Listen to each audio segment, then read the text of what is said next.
दोस्तों, जैसे आप ये वीडियो देख रहे हैं, वीडियो है दीदी निर्देश की। और इस वीडियो में दीदी निर्देश जो जात पात की करो बिदाई हिंदू हिंदू भाई का नारे देते हैं, उनकी पोल खोलती हुई नजर आ रही हैं। इस वीडियो में वो कह रहे हैं क्योंकि ये तरह के ढोंगी हैं, ये झूठे वादे करते हैं, झूठे दावे करते हैं और जाति भिक्षा की यात्रा निकालते हैं, लेकिन ये दोगले इंसान हैं।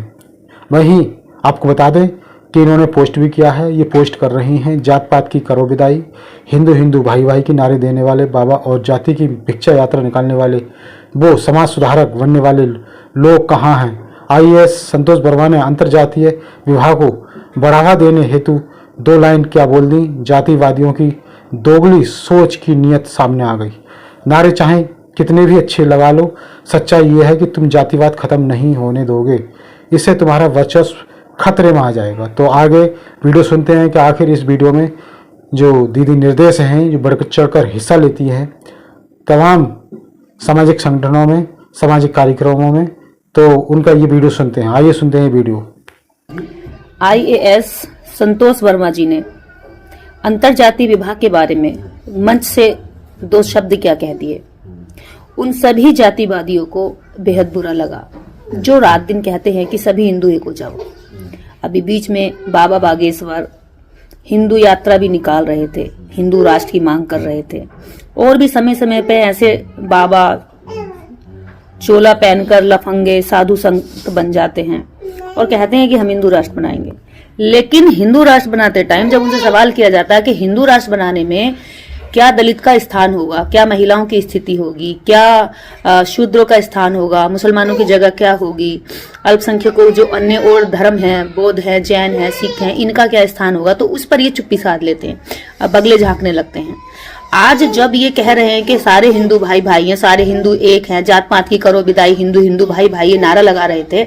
अब ऐसी स्थिति में संतोष वर्मा जी ने अगर ये कह दिया कि जब तक दलित के घर पे ब्राह्मण की कन्या ब्याही नहीं जाएगी, अंतरजातीय विवाह नहीं होगा, जब तक शादी विवाह नहीं होंगे आपस में, तब तक ये आरक्षण जिंदा रहना चाहिए। तो ऐसा क्या गलत कह दिया? केवल शादी होने पर इतना बवाल, केवल शादी के बात करने भर से इतनी आपत्ति हो रही है, तो सोचिए कि ये समाज किस तरह से शादियों को एक्सेप्ट करेगा। कैसे ये लोग जातिवाद को खत्म कर सकते हैं और कैसे इनसे हम उम्मीद कर सकते हैं कि हिंदू राष्ट्र में सबका सम्मान होगा, सबको बराबरी मिलेगी, सबके लिए न्याय होगा? नहीं होगा। क्योंकि हमें तो लगा कि भाई अब हिंदू राष्ट्र बनेगा तो जात पात खत्म हो जाएगी, जात पात की करो विदाई, हिंदू हिंदू भाई भाई का नारा सुन के लोगों के मन में तो बड़ी खुशी उमंग आ गई कि भाई अब जात पात की विदाई हो जाएगी, हिंदू हिंदू सब भाई हो जाएंगे। लेकिन ये क्या है? ऐसे नालायक लोग जात पात की करो विदाई, हिंदू हिंदू भाई भाई के नारे पे लगातार कुठाराघात कर रहे हैं। इसका मतलब ये हिंदू विरोधी लोग हैं जो अंतरजातीय विवाह का विरोध कर रहे हैं। इसका मतलब ये बागेश्वर की मुहिम के खिलाफ चल रहे हैं। अब बागेश्वर बाबा कहाँ चला गया? कहाँ गए वो सारे पोंगा पंथे जो कह रहे थे कि भाई हिंदू राष्ट्र बनेगा, हिंदू राष्ट्र में सब एक होंगे? तो हिंदू राष्ट्र में यहाँ संतोष वर्मा के साथ ये होगा कि एक व्यक्ति जब इस देश का कोई ऊंची जाति का व्यक्ति यानी ब्राह्मण समाज का कोई व्यक्ति कह दे कि जात पात विदाई करके सब एक रिश्ते में बन जाओ, तो तुम्हें लगता है कि बहुत बड़ा समाज सुधारक है। लेकिन जब वही बात कोई दलित कहता है, ओबीसी कहता है, अल्पसंख्यक कहता है, तो तुम्हें बहुत बुरा लग जाता है। ऐसा क्यों? क्या सुधार का ठेका केवल तुमने ले रखा है? तुम कुछ भी बोलो वो बहुत अच्छी बात, दूसरा अगर कोई अच्छी बात भी बोलो तो वो बुरी बात। मतलब जाति देख करके तुम न्याय करोगे, जाति देख करके तुम लोगों पे हमला करोगे, जाति देख करके तुम लोगों के साथ विरोध और सपोर्ट करोगे। तो ये कैसा हिंदू राष्ट्र बन रहा है भाई? अगर हिंदू राष्ट्र बन रहा है तो ये फिर हिंदू राष्ट्र में जात पात की विदाई करने के बाद भी एक संतोष वर्मा को आज उनके पद से बर्खास्त करने की मांग की जा रही है, उनके खिलाफ एफआईआर दर्ज करने की बात की जा रही है। अगर यही आईएएस किसी ब्राह्मण समाज का होता, ब्राह्मण कम्युनिटी का होता, तो इसको बहुत बड़ा जो है कह देते कि बहुत ज्ञानी व्यक्ति है, बहुत माना हुआ, बहुत सिद्ध व्यक्ति है, बहुत आध्यात्मिक व्यक्ति है, वो समाज सुधारक व्यक्ति, इनका प्रमोशन होना चाहिए। लेकिन केवल जाति के आधार पर तुम उनसे घृणा कर रहे हो, उनकी नौकरी खाना चाहते हो, उनके पद को खत्म कर देना चाहते हो, उनकी प्रतिष्ठा पर उंगली उठाना चाहते हो।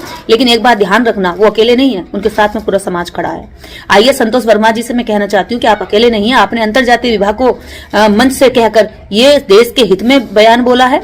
इसमें कोई दुर्भावना नहीं है, इसमें किसी की जाति से, किसी की बेटी से घृणा की बात नहीं है, इसमें समाज के सुधार की बात है। और उनके खिलाफ जो भी मध्य प्रदेश सरकार उनके खिलाफ किसी भी तरह की अगर एक्शन ले रही है तो ऐसे अच्छे लोग, देशभक्त, जो देश के लिए काम करना चाहते हैं, बंधुत्वता का काम करना चाहते हैं, ऐसे लोगों का मनोबल तोड़ने का काम करेगी। इसलिए मैं सरकार से अपील करती हूँ कि उनके खिलाफ इस तरह की कोई भी कार्रवाई नहीं की जाए। यदि की जाती है तो देश के सभी लोग एकजुट होकर उनके लिए आवाज उठाएंगे। हिंदू राष्ट्र में अगर आप नारा दे रहे हैं कि जात पात की करो विदाई, हिंदू हिंदू भाई भाई, तो इस नारे पर अपने अडिग रहिए। खुद मुंह से बोलते हो और उसी नारे के खिलाफ अंदर अंदर जो है SC ST OBC के अधिकारों को खाते हो, उनको बर्बाद करते हो, उनकी बहन बेटियों से नफरत करते हो। अपनी बहन बेटियों को तुम कन्या पूजा मान रहे हो, उनको पूजा के योग्य मानते हो, और दूसरे की बहन बेटी को क्या मानते हो फिर तुम? हैं? मतलब तुम्हारी बेटी कन्या पूजा के लायक और दूसरे की बेटी किस लायक है? फिर दूसरे की बेटी को तुम सुपंखा खाओगे, ताड़का कहोगे, अलग अलग नामों से तुम उसे अपमानित करोगे, और अपनी बेटी को तुम पूजा के लायक मानोगे। तो जैसे अपनी बेटी को पूजा लायक मान रहे हो, वैसे दूसरे की बेटी को भी पूजा लायक मानो ना। अपने आदमी को तुम जो है सम्मान लायक मानते हो, लेकिन दूसरे के व्यक्ति को अपमान लायक मानते हो। ऐसा क्यों भाई? जब जात पात नहीं है तुम्हारे मन में तो शादी करने में क्या दिक्कत है? क्या ही दिक्कत है? मुझे ये समझ में नहीं आता। काले गोरे की भी लड़ाई थी अमेरिका में, लेकिन आज काले गोरे आपस में शादियां कर रहे हैं, नस्ल बदल रही है, उनके बच्चे उनकी जनसंख्या, जब जनरेशन आगे आ रही है तो वो चीजें बदलती चली जा रही है। लेकिन यहाँ इतना कड़े नियम क्यों हैं? संविधान होने के बावजूद इतने नियम हैं। दुनिया देश के लोग आगे बढ़ रहे हैं और हमारा देश आज भी इस बात में लगा है कि हम जो है अंतरजातीय विवाह नहीं करेंगे। तो ऐसी घटिया सोच पहले छोड़नी पड़ेगी, तब हम हिंदू राष्ट्र की बात करने वाले लोगों की बात में दम समझेंगे। वरना ये सब फर्जी नारे लगा करके केवल सरकार के ये स्टार प्रचारक हैं, ये बीजेपी के स्टार प्रचारक हैं, जो समाज को, देश को और नागरिकों को और वोटर को गुमराह करने के लिए सड़कों पर उतरे हुए हैं। जय भीम, जय भारत। अगर लगता है कि आपको कि इस देश के अंदर हिंदू राष्ट्र बनना ये केवल एक ख्याली पुलाव है, तो एक बात आप ध्यान से सुन लीजिए कि ये लोग जानते हैं कि हिंदू राष्ट्र नहीं बन सकता, लेकिन हिंदू राष्ट्र की आड़ में बीजेपी को लगातार बढ़ावा मिलेगा। और जो देश का आपस में भाईचारा है, गरीबों का आपस में जो जनता रह रही है, उनमें नफरत फैलेगी। तो नफरत फैलाने के लिए मात्र ये लगे हुए, इन्हें भी जानकारी है कि संविधान के होते हुए किसी भी तरह के राष्ट्र की मांग करना गैर कानूनी, गैर संवैधानिक है।